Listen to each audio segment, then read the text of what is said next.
नमस्ते सर्वेभ्यः ज्ञानस्य यात्रायां स्वागतम। Welcome to the journey of knowledge with Vedic scientist.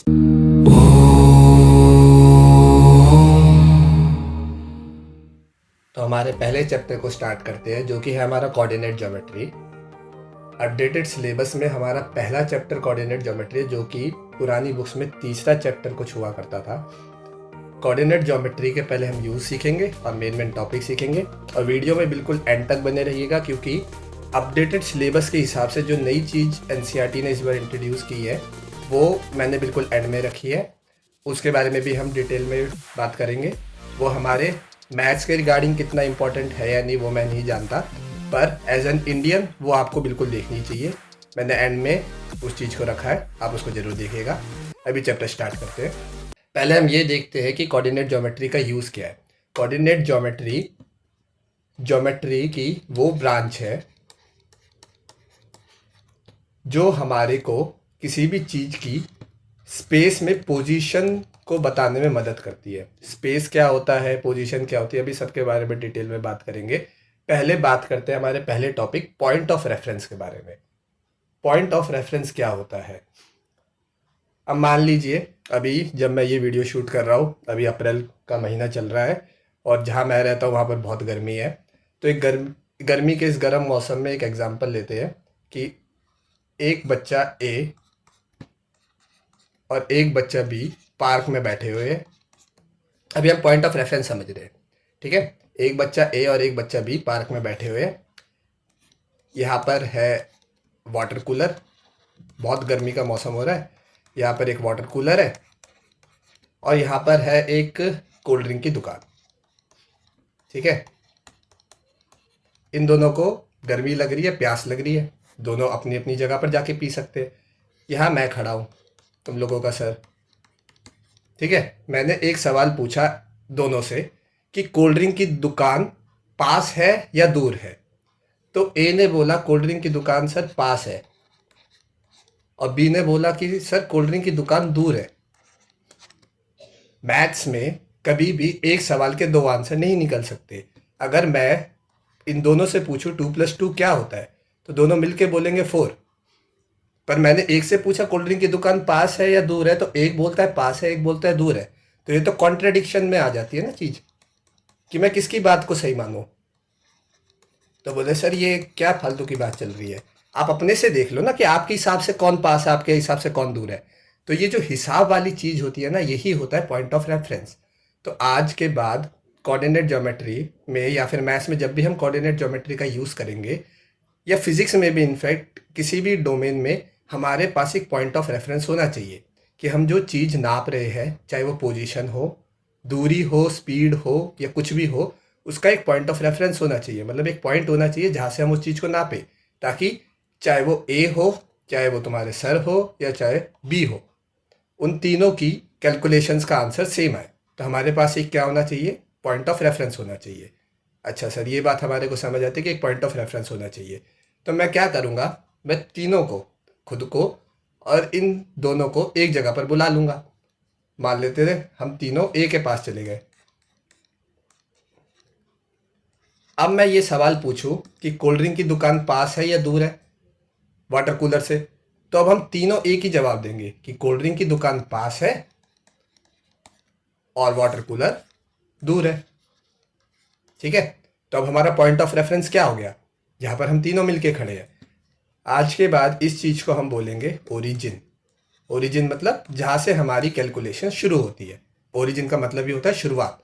तो जहाँ से हमारी कैलकुलेशंस की शुरुआत होती है, उस पॉइंट को हम बोलेंगे ओरिजिन। हमने बोला ठीक है सर।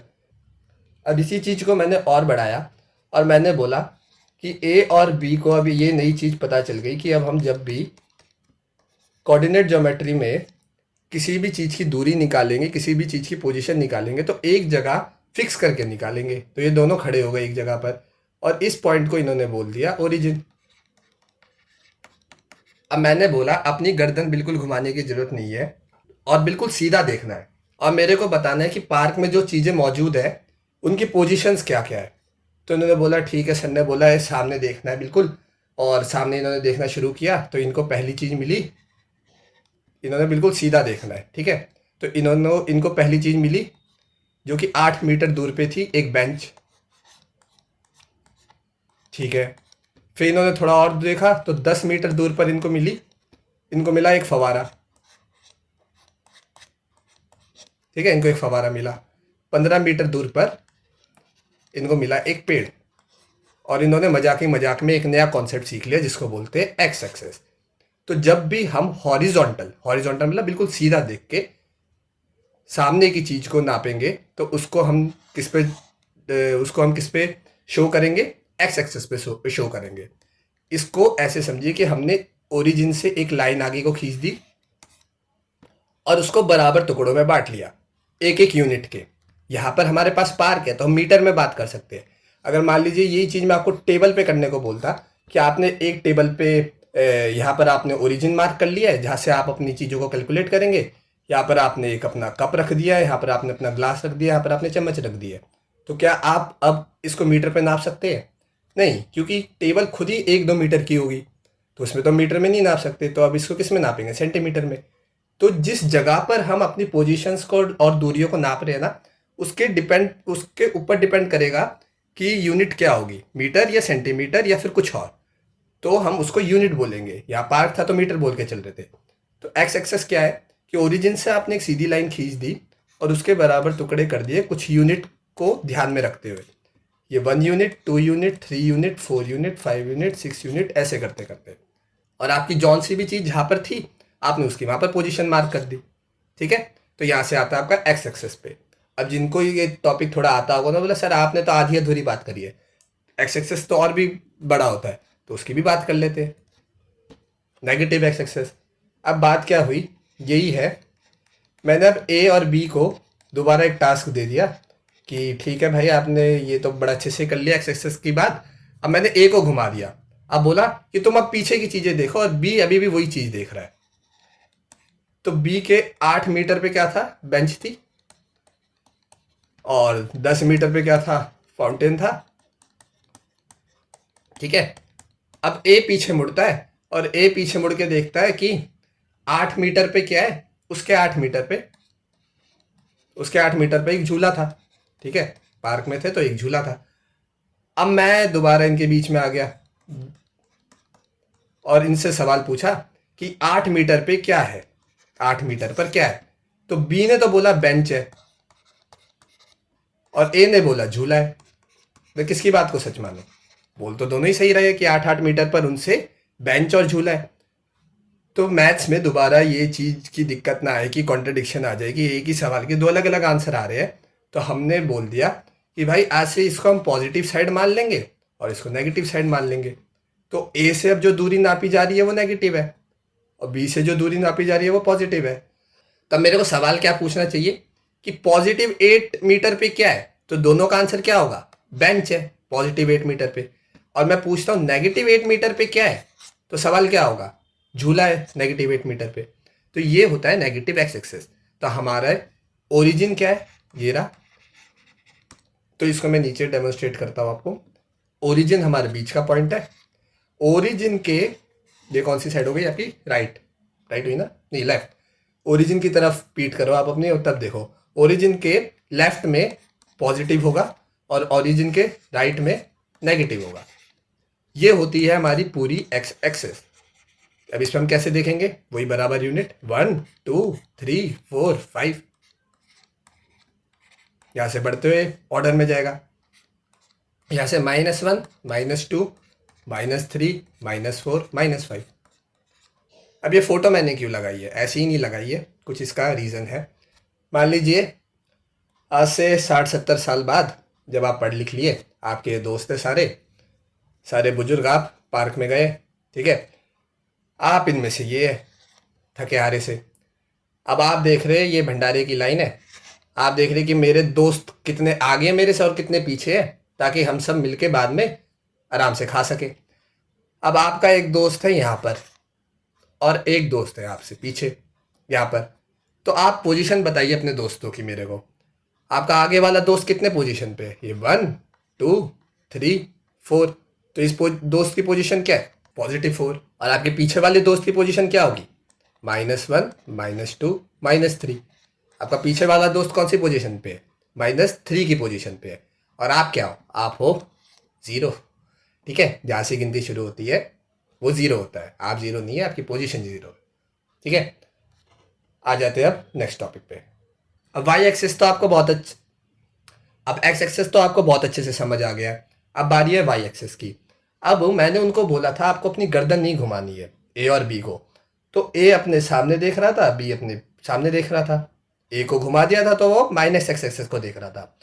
अब बात आती है कि सर आगे पीछे भी तो देख सकते हैं ना, गर्दन इधर लेफ्ट राइट भी तो घुमा सकते हैं, तो बिल्कुल घुमा सकते हैं। ऊपर नीचे भी तो देख सकते हैं, हाँ बिल्कुल देख सकते हैं। अब ये एक फ़ोटो है, अगर मैं बोलूँ कि मेरे को भाई मैं तो तीसरी मंजिल पे रहता हूँ, 3rd फ्लोर पे रहता हूँ मैं, तो मेरी पोजीशन बिल्डिंग पे क्या होगी, तो मैं कहाँ से खड़े होके देखूंगा, मैं नीचे lowest most point ground floor से देखूंगा। तो ग्राउंड फ्लोर हमारा क्या हो जाएगा, ओरिजिन, क्योंकि हमारे को तो एक वो चाहिए होता है रेफरेंस पॉइंट। तो ग्राउंड फ्लोर हमारा क्या है, ओरिजिन। अब मैं ऊपर देखना शुरू करता हूँ, तो ये हमारा हो जाएगा 1, ये हो जाएगा 2 और ये हो जाएगा 3। हाँ, तो मैं तीसरी मंजिल पे रहता हूँ।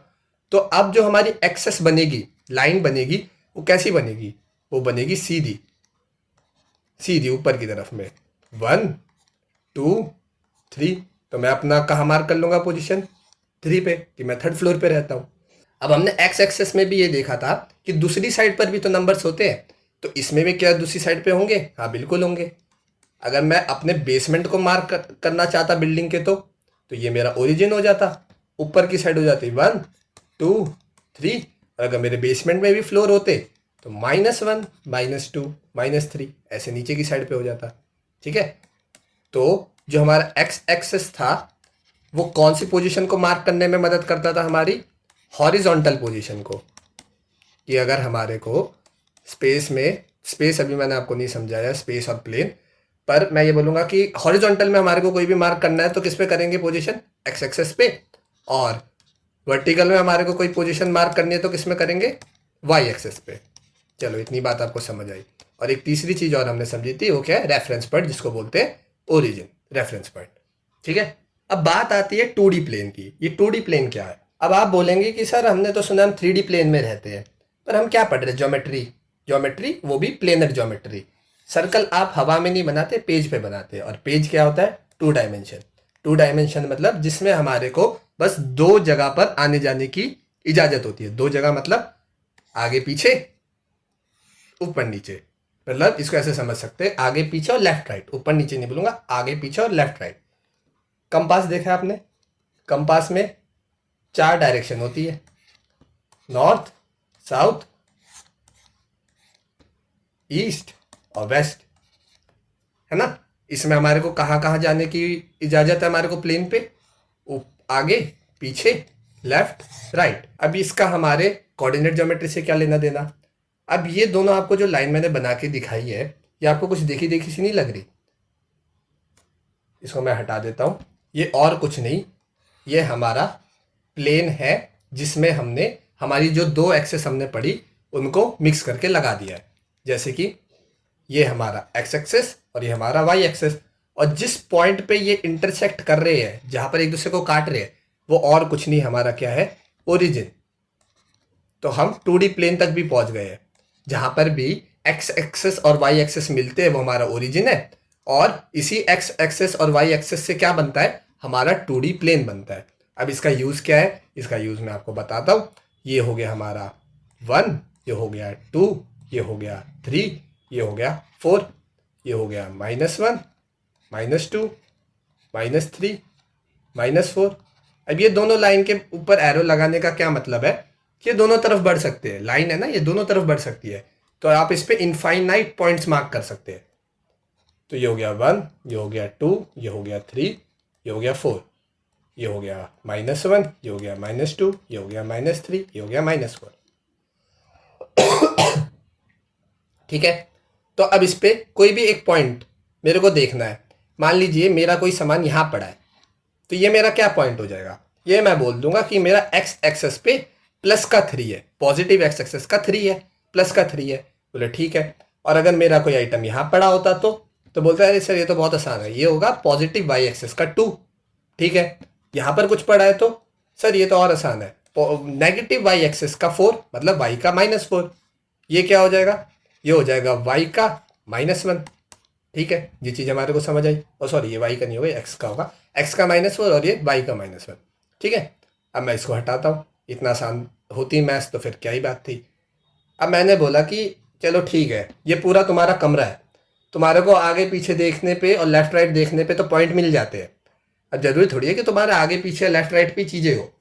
अगर मैं ये बोलूँ कि यहाँ पर तुम्हारी अलमारी पड़ी है, तुम्हारी डेस्क पड़ी है, स्टडी टेबल पड़ी है, अब मुझे बताओ ये कौन सा पॉइंट है। अब तुम बोलोगे कि सर यहाँ तो आपने फंसा दिया।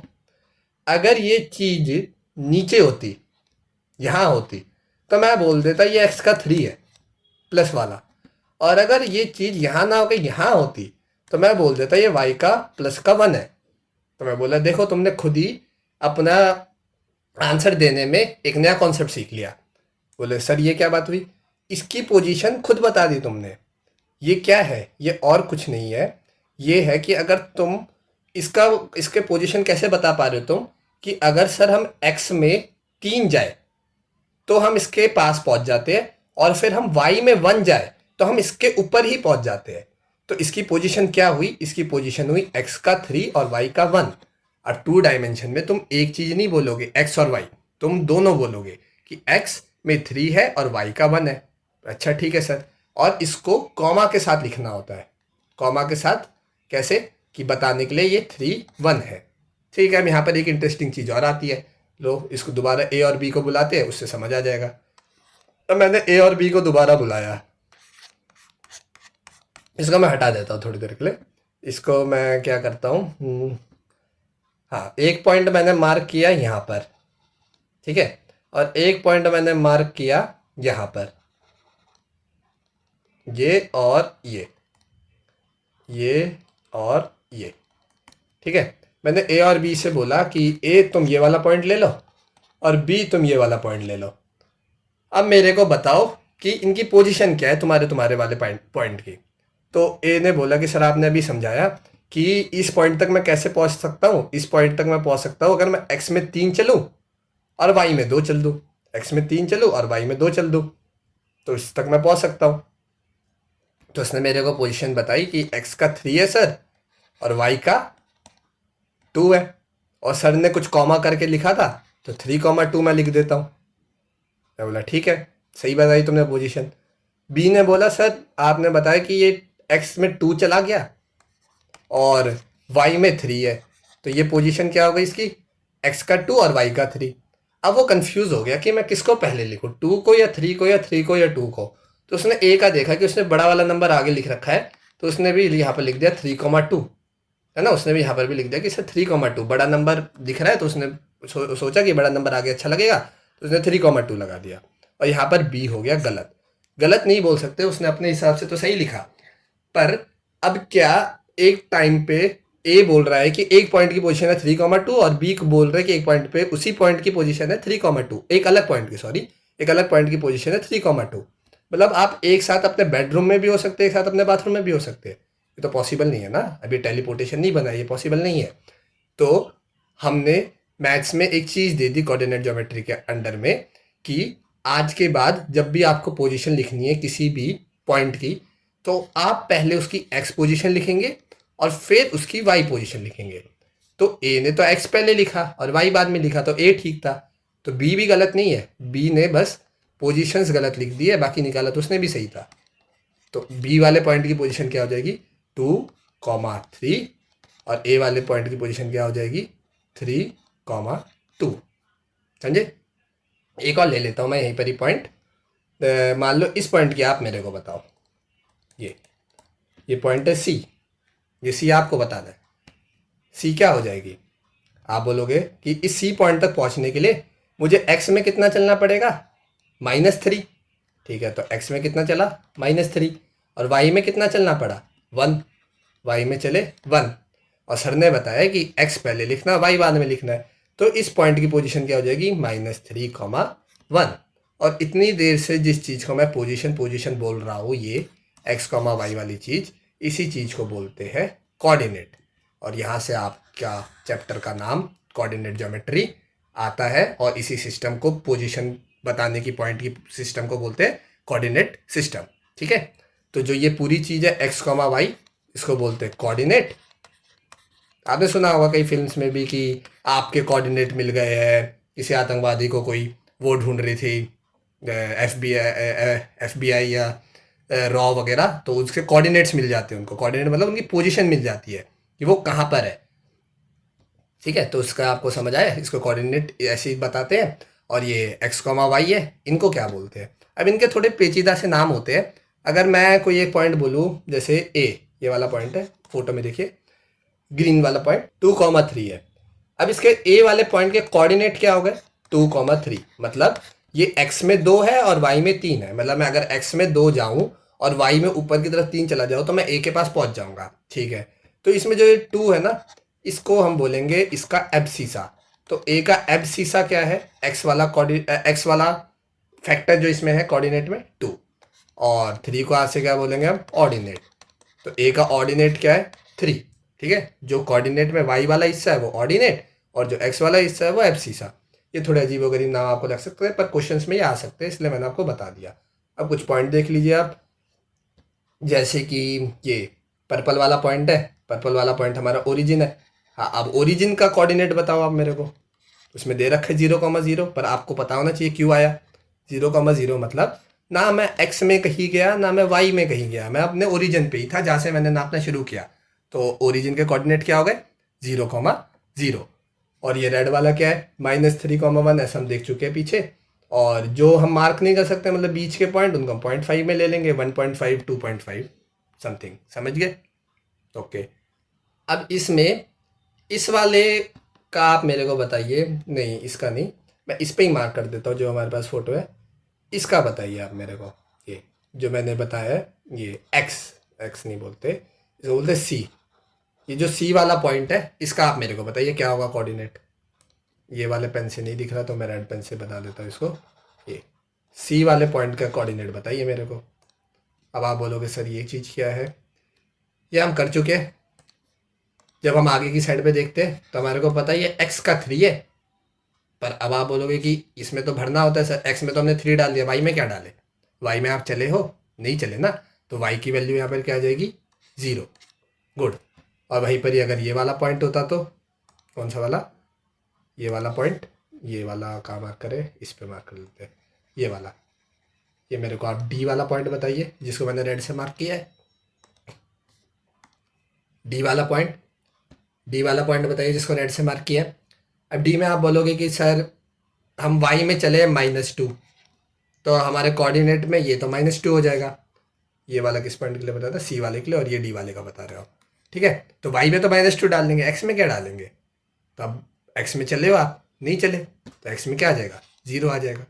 तो जो भी पॉइंट वाई एक्सेस के ऊपर होते हैं, ये वाई एक्सेस के ऊपर है ना डी, जो भी पॉइंट वाई एक्सेस के ऊपर होते हैं, जैसे डी है ना, ये वाई एक्सेस के ऊपर है ना, तो उनके एक्स ऑर्डिनेट एक्स की वैल्यू, एब्सीसा की वैल्यू क्या होती है? 0 होती है। और जो भी एक्स एक्सेस के ऊपर होते हैं उनकी ऑर्डिनेट की वैल्यू क्या होती है? ऑर्डिनेट की वैल्यू 0 होती है। ठीक है, तो ये वाले पॉइंट भी मेरे को आपको बताने थे। अब आपको, मेरे को उम्मीद है यहाँ तक पूरा कोऑर्डिनेट सिस्टम का समझ आ गया होगा कि पॉइंट कैसे मार्क करते हैं और पॉइंट के कोऑर्डिनेट कैसे निकलते हैं। तो अगर मैं आपको कोई पॉइंट दे दूं तो आप उसका कोऑर्डिनेट भी बता सकते हैं, या मैं कोई कोऑर्डिनेट दे दूं तो अब आप उसको मार्क भी कर सकते हैं। तो अब बारी है कुछ क्वेश्चंस करने की। तो मैं कुछ क्वेश्चंस अपने साथ लाया हूँ, उनको प्रैक्टिस करते हैं ग्राफ पेपर पे। तो क्वेश्चन टाइम में पहला क्वेश्चन है हमारे पास, plot the following on the plane. ठीक है, पहला है 2,3, प्लेन है ये हमारे पास। हमारे को पहला उन्होंने दिया है 2,3, हमारे को 2,3 मार्क करना है। करते हैं। 2,3 मतलब x में 2, y में 3। तो x में 2 जाएंगे, x में 2 क्या है? ये रहा x में 2, ये वाला पॉइंट। और y में 3 जाएंगे, y में 3 जाएंगे, तो हमारा कोऑर्डिनेट क्या हो जाएगा? ये वाला, x में 2, y में 3। मुझे उम्मीद है आपने भी यही मार्क किया होगा। नेक्स्ट क्वेश्चन, -14,5, हमारे को मार्क करना है -14,5। हमें x में जाना है -14 और y में जाना है 5। तो x में जाएंगे -14 का है यहाँ पर, ये रहा -14, और y में कहाँ जाएंगे? 5 जाएंगे, y में ऊपर की साइड में जाएंगे 5, तो ये रहा 5। तो ये हमारा पॉइंट है बी पॉइंट। ठीक है, आपने भी यही मार्क किया होगा। नेक्स्ट क्वेश्चन, -13, -2, -13 माइनस का 2। -13 कहाँ जाना है हमारे को, x में, और y में कितना जाना है, -2। तो x में -13 तक पहुँचे और y में -2 तक। तो ये हमारा पॉइंट हो गया C। ठीक है। Fourth question 5, -4। फोर्थ क्वेश्चन हमारा 5, -4। तो x में 5 जाएंगे और y में -4 जाएंगे, मतलब इसमें x एक्सेस में 5 गए यहाँ तक और y में -4 नीचे की साइड में जाएंगे। ये हो जाएगा हमारा point 5, -4 D point. Next question 0,6। हाँ ये आया अच्छा क्वेश्चन। 0,6 जिसका एब्सिसा 0 होता है, मतलब वो पॉइंट किस पे लाई करेगा, y एक्सेस पे लाई करेगा, मतलब x में कहीं नहीं जाना, बस y में जाना है, कितना 6 जाना है। तो ये होगा ये वाला पॉइंट। ये थोड़ा दिख नहीं रहा होगा आपको, ये वाला पॉइंट। ठीक है, ये वाला पॉइंट हो जाएगा हमारा E 0,6। ठीक है, 0,6। Next question 15,0। सेम है, बस अब एब्सिसा 15 दे रखा है और ऑर्डिनेट 0 दे रखा है। तो जिसका ऑर्डिनेट 0 हो, y वाला 0 हो, मतलब वो बस x में जाएगा। तो ये हो जाएगा हमारा ये वाला पॉइंट 15,0 वाला पॉइंट हमारा F। जी वाला आएगा हमारा 6,7, मतलब x में जाना है 6 और y में जाना है 7। तो ये रहा 6 और ऊपर जाएंगे 7, ये हो जाएगा हमारा 6,7 जी। ठीक है। नेक्स्ट क्वेश्चन है लास्ट हमारा फर्स्ट क्वेश्चन का पार्ट है h -10 -7। -10 और -7 को मार्क करना है। -10 मतलब x में -10 जाएंगे और y में -7 जाएंगे, y में -7। ये वाला पॉइंट हो जाएगा। ABCDEFG तक हो गया, h लास्ट था ये। ठीक है, पहला क्वेश्चन आपने भी अपने एंड पे ट्राई किया होगा, ऐसे ही मार्क करने हैं हमारे को पॉइंट्स। अब नेक्स्ट क्वेश्चन पे चलते हैं। नेक्स्ट क्वेश्चन है प्लॉट एंड जॉइन। अब ये अच्छी एक्टिविटी लगती है, आसान क्वेश्चन है, पर इससे एक फिगर बन के आएगी और वो हमारे को बताने की कौन सी फिगर है। तो सेकंड क्वेश्चन पे चलते हैं। 2, -2 और 0,0। ठीक है, मार्क करते हैं। 0,0 हमारा ओरिजिन होता है, ये मार्क्ड है। 2,2 x में 2 y में 2, ये वाला पॉइंट। 4,0 x में 4 y में 0, ये वाला पॉइंट। और 2, -2 क्या होगा, x में 2 जाएंगे और y में -2 नीचे की साइड पे, ये वाला पॉइंट। अब वापस जाके 0,0 पे ज्वाइन करना है। ठीक है, तो प्लॉट कर लिया, ज्वाइन करते हैं। आप देख के समझ ही पा रहे होंगे क्या बन रहा है। ये बन रहा है हमारा स्क्वायर, जो डायगनली शिफ्ट हो रखा है, ये हमारा बना स्क्वायर। तो हमने 90% चैप्टर हमारा कंप्लीट कर लिया है। 90% चैप्टर मतलब अब आप कोई भी पॉइंट को प्लेन पे प्लॉट कर सकते हैं और कोई भी पॉइंट अगर प्लेन पे होगा तो आप उसके कोऑर्डिनेट बता सकते हैं। ठीक है, इस वीडियो को मैंने 2 पार्ट में रखा है। एक पार्ट तो हमारा ये हो गया जिसमें हमारे इससे एक्सरसाइज 1.1 एंड 1.2 आराम से हम कर सकते हैं। अब एक चीज़ आती है डिस्टेंस फार्मूला। डिस्टेंस फार्मूला और बाकी की कुछ थ्योरी जो बची है इंपॉर्टेंट फैक्ट्स की, उसके लिए मैंने एक और वीडियो बना रखी है। इसका जो पार्ट 2 आएगा इस वीडियो के थोड़े टाइम बाद ही आ जाएगा, आप उस पर जाके देख सकते हैं। पर वीडियो अभी ख़त्म नहीं हुई है, वीडियो का एक इंपॉर्टेंट सेगमेंट बचा है, उसको देखे बिना मत जाइएगा। अब आते हैं इस वीडियो के एक इंपॉर्टेंट सेगमेंट पे, अट्रीब्यूट। अब जैसा कि आपने देखा होगा कि आपकी मैथ्स की बुक जो पुरानी वाली होती थी, अपने बड़े भाई बहन की देखी होगी, या 8th तक जो आप फॉलो करते आ रहे थे, उनमें थ्योरी के नाम पे कुछ एग्जाम्पल्स होते थे और बाकी जो आपके टीचर्स बताते थे उससे आप करते थे और क्वेश्चंस होते थे। पर इस बार एनसीईआरटी ने एक नई चीज़ इंट्रोड्यूस की है, हमारे एंशिएंट इंडियन साइंटिस्ट के बारे में कुछ कुछ पॉइंट्स बताए हैं, जो कि एज अ टीचर मुझे लगता है आपको पता होने चाहिए।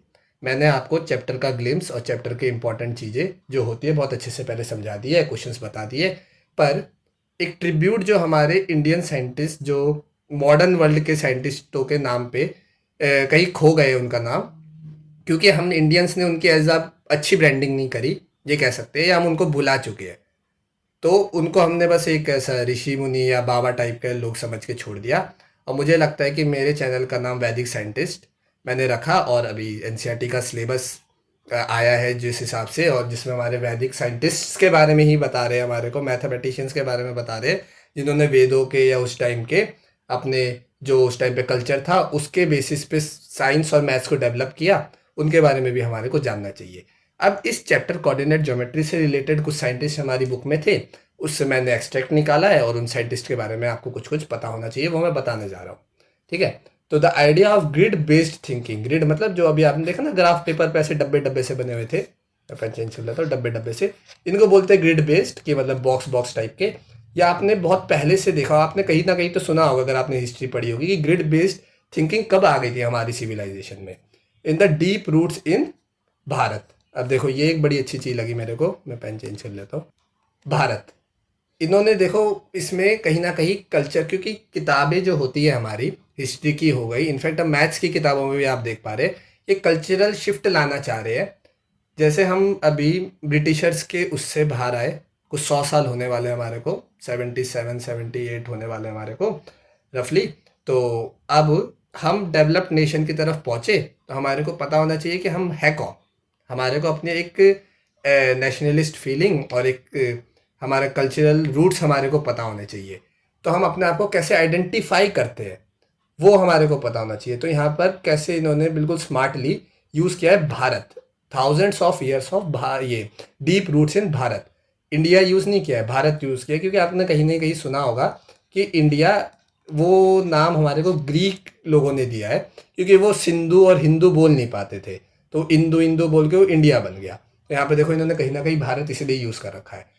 तो thousands of years the on massive urban scale, और कौन सी सिविलाइजेशन का नाम लिखा है, सिंधु सरस्वती सिविलाइजेशन। आप बोले ये तो कभी सुना ही नहीं हमने।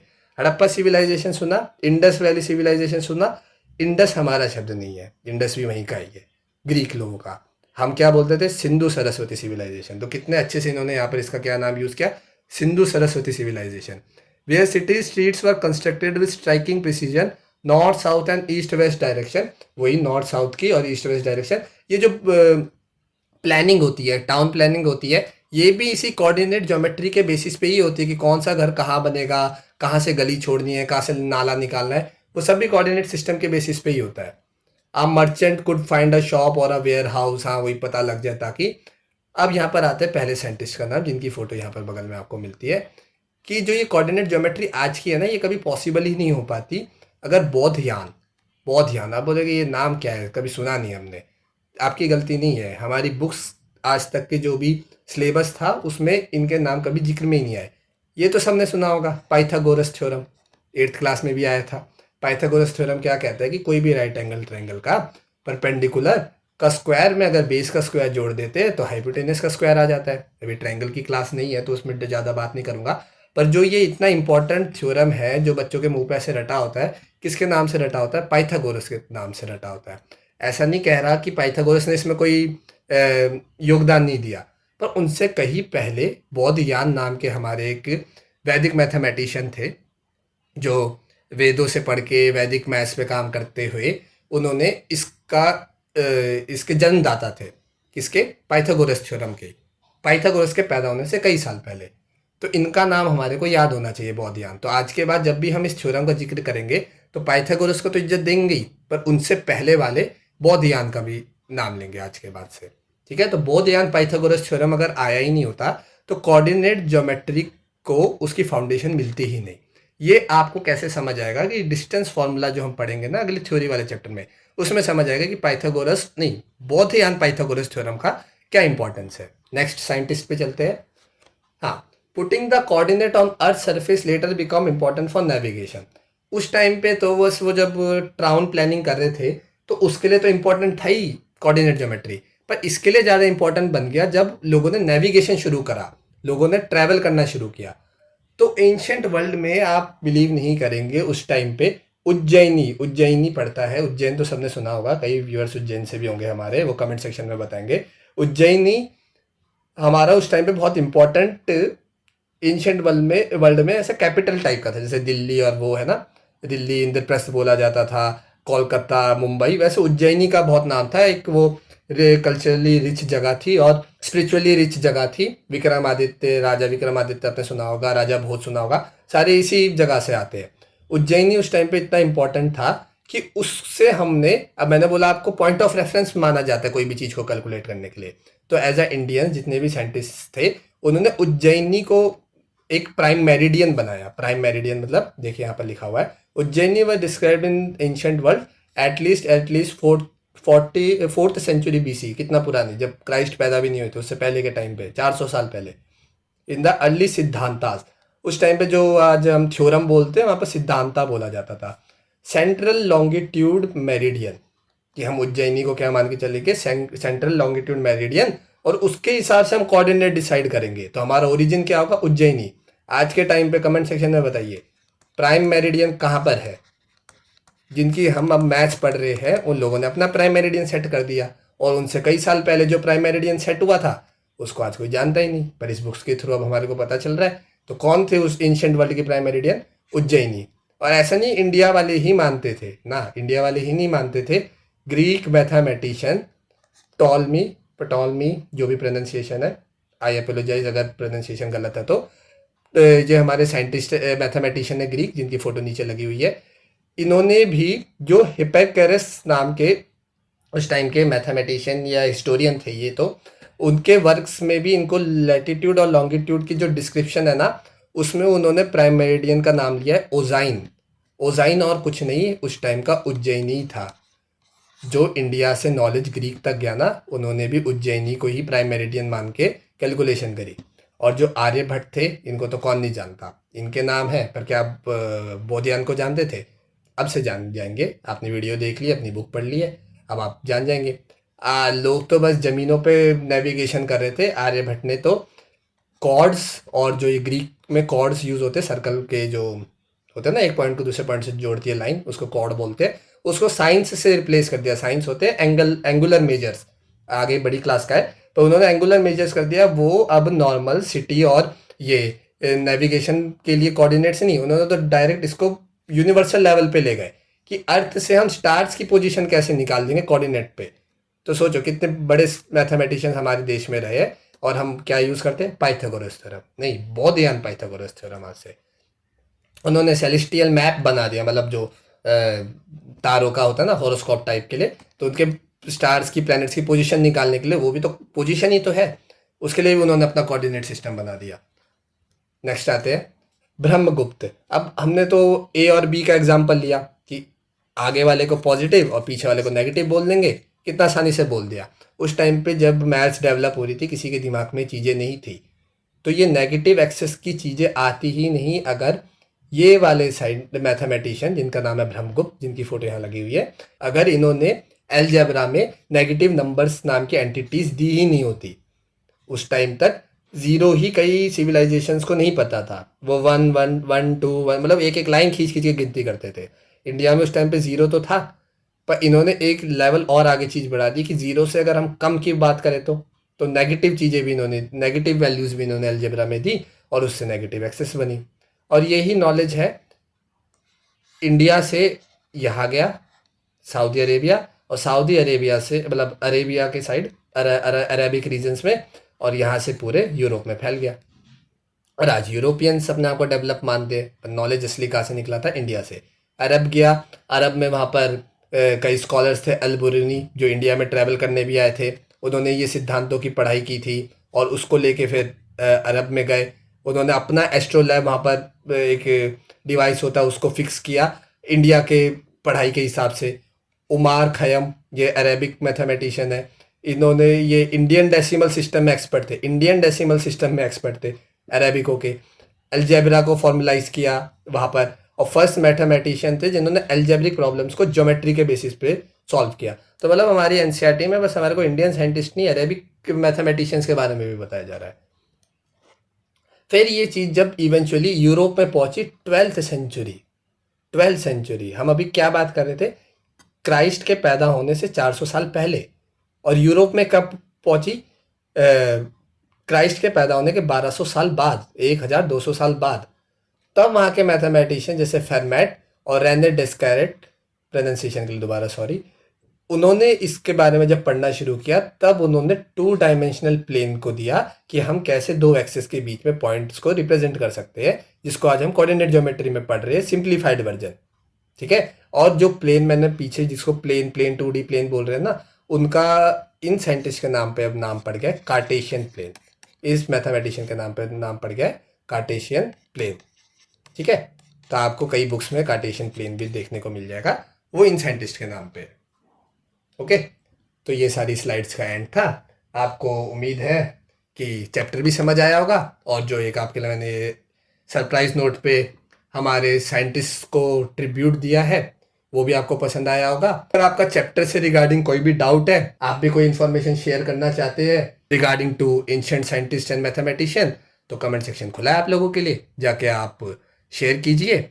मिलते हैं नेक्स्ट वीडियो में। नेक्स्ट वीडियो में आपके डिस्टेंस फॉर्मूला आएगा, उसके बाद हम चैप्टर की एक्सरसाइज करके चैप्टर को कंप्लीट करेंगे। वीडियो पसंद आई हो तो लाइक कीजिए, चैनल को सब्सक्राइब कीजिए। Till then bye bye.